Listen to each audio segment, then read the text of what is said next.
আসসালামু আলাইকুম বন্ধুরা, সবাই কেমন আছেন? আশা করি আপনারা সবাই ভালো আছেন। তো আজকের কাহিনীটির নাম হচ্ছে অন্ধকারের মুখোশ।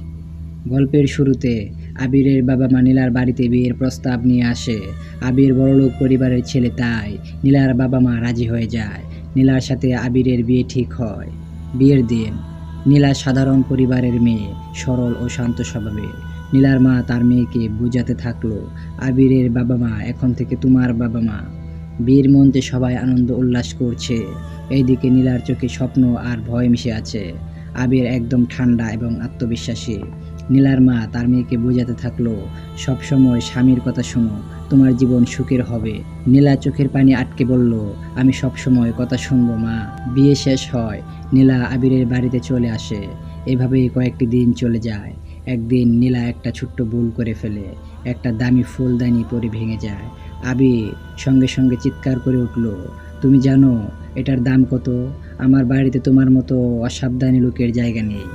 নীলা ভয়ে ভয়ে বলল, আমি দুঃখিত, ভুল হয়ে গেছে। আবির নীলার হাত মোচড় দিয়ে বলল, এখানে কোনো ভুলের জায়গা নেই।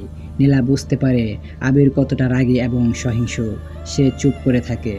নীলা একা বসে আছে, তার মুখে বিষণ্ণতার ছাপ। আবির প্রতিদিন ছোট ছোট বিষয়ে তার উপর অত্যাচার করছে। নীলা নিজের সঙ্গে কথা বলে, এটা কি সেই জীবন ছিল যা আমি চেয়েছিলাম? মা বাবা জানে না আমি কি সহ্য করছি।